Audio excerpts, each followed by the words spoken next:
अस्सलाम वालेकुम। आज हम 4.4 जो सेकंड ईयर किया है उसका एक बहुत important topic angle between two lines उसको हम पहले ड्राइव करते हैं और फिर उससे रिलेटेड जो है हम वो क्वेश्चन करेंगे। तो पहले इसका फॉर्मूला ड्राइव करते हैं। तो अगर हमारे पास एक्स वाई प्लेन के अंदर फर्ज करें कोई दो लाइंस हैं, जैसे कि देखें फर्ज करें एक ये लाइन है, ये है लाइन वन और ये एंगल बना रही है। इसका जो इंक्लिनेशन है anti clockwise angle with x axis वो फर्ज करें वो है अल्फा वन। अल्फा वन है। एक और लाइन है जो कि ये लाइन टू है और ये जो लाइन है ये देखें इसका हम ये एंगल लेंगे कि इसका जो इंक्लिनेशन बन रहा है एक्स एक्सिस का जो एंगल बना रही है वो फर्ज करेंगे अल्फा टू। अब दोनों लाइन जो है ना उनका आपस में जो एंगल है ये देखें, ये लाइन वन का लाइन टू के साथ जो एंटी क्लॉकवाइज एंगल होगा फर्ज करें ये थीटा है। तो अल्टरनेटिंग एंगल के हिसाब से अगर देखा जाए तो ये एंगल क्या है, ये भी थीटा होगा। ठीक है, अब हम यहां से देख सकते हैं हमने थीटा फाइंड करना है। ठीक है, तो यहां से एक रिलेशन बनता है वो क्या कि ये जो अल्फा टू एंगल है अल्फा टू ये इक्वल होगा किसके, अल्फा वन प्लस थीटा के। अल्फा वन प्लस थीटा के इक्वल है और यहां से हम थीटा जो है उसको लिख सकते हैं theta is equal to alpha two minus alpha one. चले आगे देखते हैं कि ये रिलेशन कैसे आया। तो ये देखें अगर हम यहां पे हॉरिजॉन्टल लाइन लगा दें, यहां पे हॉरिजॉन्टल लाइन लगा दें तो आप देख सकते हैं कि अल्फा टू कितना एंगल है, अल्फा टू एंगल है यहां से ये देखिए ये हॉरिजॉन्टल लाइन है उसका लाइन टू के साथ एंगल। तो अगर देखा जाए तो ये हॉरिजॉन्टल लाइन है उसके पैरेलल ही है ना, तो ये हॉरिजॉन्टल लाइन है इसका एंगल किसके साथ, ये यहां लाइन टू के साथ। यहां से यहां तक का जो एंगल है वो क्या है, वो अल्फा टू है। अब इतना इतना एंगल जो है ये क्या है, ये थीटा है। तो बाकी ये एंगल क्या है ये आप देख सकते हैं, ये भी बिल्कुल इसी तरह ये पैरेलल लाइन है हॉरिजॉन्टल लाइन है। तो ये एंगल कितना है अल्फा वन, तो ये एंगल क्या होगा, ये भी अल्फा वन होगा। तो आप देख सकते हैं कि यहां से लेके यहां तक टोटल एंगल अल्फा टू था, तो वो क्या है कि यहां से यहां तक अल्फा वन और आगे जो है वो थीटा, तो अल्फा वन प्लस थीटा। आपको पता होगा कि ये देखिए अगर ये हमारे पास एक ओब्लीक लाइन है तो इस तरह जितनी भी पैरेलल लाइंस लगाएंगे ना ये एंगल सबका सेम होता है। ठीक है, इसलिए अगर ये एंगल अल्फा वन है तो आप यहां पे अगर एक हॉरिजॉन्टल लाइन लगाएंगे इसके पैरेलल तो ये एंगल भी क्या बनेगा, अल्फा वन ही बनेगा। तो यहां से अच्छा दोनों तरफ tan अप्लाई करें, अब दोनों तरफ आप tan अप्लाई कर दें, tan alpha two minus alpha one is equal to tan theta. तो ये फार्मूला एक्सपेंड करें, ये आपने फर्स्ट ईयर में पढ़ा था tan अल्फा माइनस बीटा का फार्मूला। तो ये क्या होता है, ये होता है tan alpha minus tan beta over one plus tan alpha and tan beta, इसको टू कर दें एंड tan यहां पे आ जाएगा बीटा। आपने लास्ट लेक्चर में पढ़ा था कि जो इंक्लिनेशन होता है उसका जब tan लेते हैं तो वो क्या होती है, वो स्लोप होती है।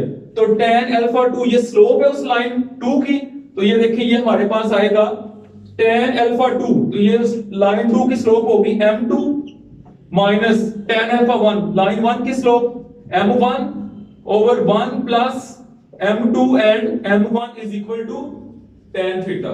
इस तरीके से हम थीटा एंगल जो है वो फाइंड करेंगे एंगल बिटवीन टू लाइंस। अच्छा इसमें एक चीज जो आप याद रखेंगे वो पता क्या है, देखें आप एंगल फाइंड कर रहे हैं लाइन वन से लाइन टू की तरफ आप आ रहे हैं, ये अपने एंटी क्लॉकवाइज एंगल फाइंड करना है लाइन टू से लाइन वन से लाइन टू की तरफ। तो ये आपने याद रखना कि आप जिस लाइन की तरफ आ रहे होंगे ना, लाइन वन से लाइन टू की तरफ आ रहे हैं तो पहले किसकी स्लोप लिखनी है, लाइन टू की। बस इसमें ये अपने पॉइंट याद रखना है। तो अभी हम इसका क्वेश्चन करते हैं, बहुत इंपॉर्टेंट लॉन्ग क्वेश्चन है, तो अभी हम उसको सॉल्व करते हैं। अच्छा अभी हम क्वेश्चन करते हैं, क्वेश्चन नंबर 11 का बी पार्ट है, ए बी सी तीन वर्सेस गिवन है ट्राइंगल के। तो उस ट्राइंगल के इंटीरियर एंगल हमने फाइंड करने हैं। तो पहले हम इस ट्राइंगल को प्रॉपर स्केच करते हैं। तो उसके लिए हम इसकी प्रॉपर जो है वो मेजरमेंट करते हैं। इसका पहला पॉइंट है 6,1 x जो 6 है 1 2 3 4 5 6 और y क्या है 1। तो ये हमारे पास इसका पहला पॉइंट a आ रहा है 6,1। दूसरा है 2,7 x 2 है और y 7 है। तो x 2 ये 2 हो गया y 7 1 2 3 4 5 6 7। तो ये हमारे पास इसका B वर्टेक्स आ गया 2,7 और फिर इसका C वर्टेक्स है -6, -7। x जो है वो -6 है -1 -2 3 4 5 6 -6 और -7 ये होगा -1 2 3 4 5 6 7। तो ये हमारे पास इसका थर्ड वर्टेक्स C आ गया -6, -7। इनको मिला के एक ट्रायंगल बन रही है। ये इनको मिलाएंगे हम। तो यहां पे हमारे पास ये ट्रायंगल एक बनेगी। ठीक है, इस ट्रायंगल के ना हमने इंटीरियर एंगल्स जो है वो फाइंड करने हैं। इस ट्रायंगल के हमने इंटीरियर एंगल्स फाइंड करने हैं। तो इसके लिए दो बातें जो है उनके ऊपर आप फोकस करेंगे। ये देखें, हम ऐसा करते हैं कि ये जो A है ना वर्टेक्स, इसका एंगल हम कह देते हैं कि अल्फा है। लेकिन आपने डायरेक्शन क्या रखनी है उसकी, एंटी क्लॉकवाइज। तो ये देखें, इसका एरो किस तरफ होगा। तो ये एरो, ये बड़ा इंपॉर्टेंट है एरो लगाना, क्योंकि उससे हम ये वाला फार्मूला जो हमने ड्राइव किया है वो उसके ऊपर इफेक्ट होगा वरना। तो ये देखें, ये हमारे पास बन रही है एंटी क्लॉकवाइज, ये डायरेक्शन बन रही है। एरो इसका नीचे को है। आप इसको अगर आगे घुमाए ना मजीद, तो ये देखिए ये एंटी क्लॉकवाइज है। आप अगर एरो ऊपर को लगाएंगे तो वो क्लॉकवाइज हो जाएगा। ठीक है, उसके बाद ये एंगल है बीटा। अब इसकी क्या डायरेक्शन लगाएंगे एंटी क्लॉकवाइज के लिए, ये देखें एरो इस तरफ लगाएंगे, क्योंकि ये एंगल जो है ये अगर इस तरह मूव करेगा तो ये ही एंटी क्लॉकवाइज है। और यहां पे ये गैमा है थर्ड एंगल, तो ये भी हम इसका एरो जो है वो इस तरफ रखेंगे। पता क्या हो सकता है एरो लगाने में आप कंफ्यूज हो, लेकिन ना आप उसको थोड़ा सा मजीद रोटेट करवा के देख लिया करें। मसलन देखें ना, ये एरो है, इसको मजीद आगे घुमाएंगे ना, हमें पता चलेगा हाँ जी कि यही एंटी क्लॉकवाइज डायरेक्शन है। अच्छा, अब साइड्स की स्लोप यूज होती है। ये देखें, साइड्स की स्लोप जो है वो हमने यूज करनी है। तो ऐसा करें कि ये जो ए बी साइड है ना, इसकी स्लोप का नाम हम रख दें m1। जो BC साइड है इसकी स्लोप का नाम रख दें m2 और जो AC साइड है इसकी स्लोप का नाम m3। तो हमने ये तीनों एंगल्स फाइंड करने हैं, अल्फा, बीटा और गामा। तो सबसे पहले ना आप क्या करें, इन साइड्स की स्लोप फाइंड करें। तो हम ऐसा करते हैं, स्लोप ऑफ AB, उसका नाम m1 रखा है। मतलब क्या कि ये जो AB साइड है ना, इसकी स्लोप निकालें। तो क्या फार्मूला होता है स्लोप का, y2 minus y1 over x2 minus x1। तो ये स्लोप हमारे पास आ जाएगी 6 ओवर माइनस 4। तो ये हमारे पास स्लोप आ रही है -3/2। ये m1 आ गई। इसी तरह आप बाकी साइड की भी स्लोप निकालें।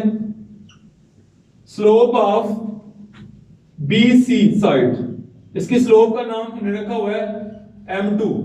ये जो BC साइड है इसकी स्लोप, तो फॉर्मूला क्या होगा, y2 minus y1 over x2 minus x1। ये आ रहा है -14 ओवर -8। तो ये कैंसिल होकर हमारे पास बच रहा है 7 ओवर 4। इसी तरह आप थर्ड साइड उसकी स्लोप लें, स्लोप ऑफ AC, ये m3 स्लोप है, m3 स्लोप है। तो ये क्या बनेगा, इसके ऊपर फार्मूला यूज करेंगे, y2 minus y1 over x2 minus x1। तो ये आ रहा है -8 ओवर -12। तो ये हमारे पास जो स्लोप आ रही है m3, ये हमारे पास कैंसिल होकर आ रही है 2 ओवर 3। चलिए आप पहला एंगल फाइंड करते हैं, अल्फा। तो ये होगा tan अल्फा। अब जरा गौर करें वही बात, ये देखें एरो की डायरेक्शन देखें, ये नीचे को आ रहा है, तो हम किधर आ रहे हैं, हम M1 से आ रहे हैं M2 की तरफ, सॉरी M3 की तरफ। M1 जो है स्लोप, उससे हमारी डायरेक्शन हम किसकी तरफ आ रहे हैं?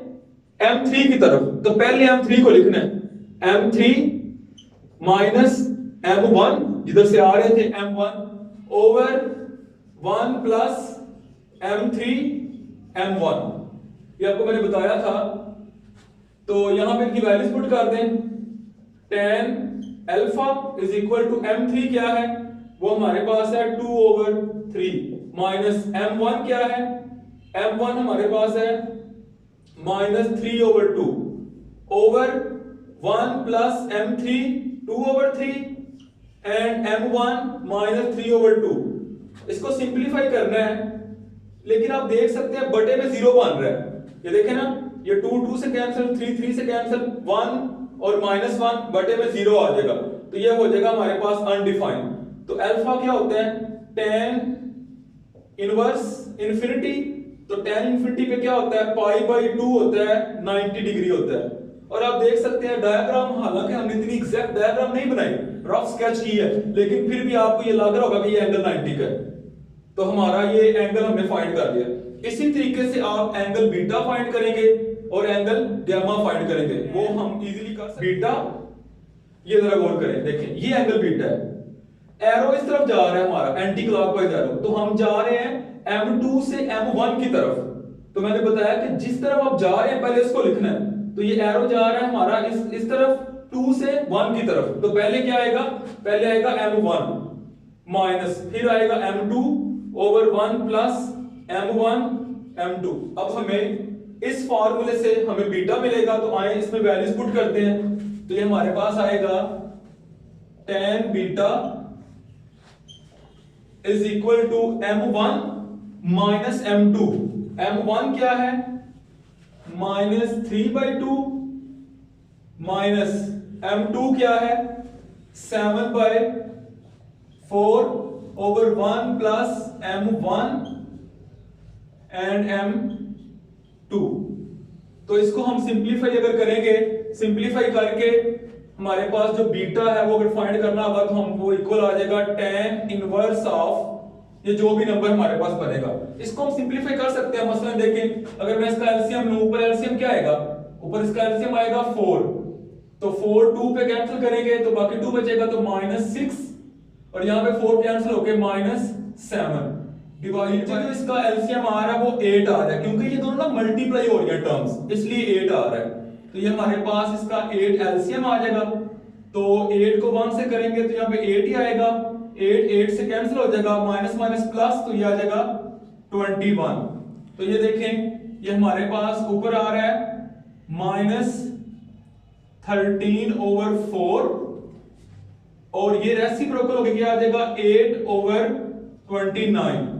तो ये हमारे पास इस तरह बीटा जो आ रहा है वो आ रहा है tan इनवर्स, कैंसिल करें इसको, ये 2 पे कैंसिल होगा तो ये आ जाएगा -26 ओवर 29। तो इस तरीके से बीटा फाइंड हम कर सकते हैं। और सेम जो है अगर गामा फाइंड करना है तो tan गामा जो है उसके लिए क्या होगा? ये देखें, गामा जो एंगल है ये है गामा। तो ये हमारा एंगल जो है उसकी डायरेक्शन ये इधर एंगल जा रहा है। तो ये क्या बनेगा? ये M3 से हम जा रहे हैं M2 की तरफ, स्लोप जो M2 है ये। तो पहले M2 को लिखना है। तो इसी तरह ये फार्मूला आएगा M2 minus M3 over 1 plus M2 M3। इसकी भी सारी वैल्यूज पुट करें तो गामा क्या होगा? tan inverse of this number. तो ये तीनों हमने इंटीरियर एंगल फाइंड कर लिए। तो आज के इस वीडियो में हमने जो चैप्टर 4 था सेकंड ईयर का, उसकी 4.4 का एक बहुत इंपॉर्टेंट लॉन्ग क्वेश्चन हमने सॉल्व किया, इंटीरियर एंगल फाइंड किया। तो नेक्स्ट वीडियो में हम इंशाल्लाह जो है इसी को आगे कंटिन्यू करेंगे 4.4 को। बहुत शुक्रिया, अल्लाह हाफ़िज़।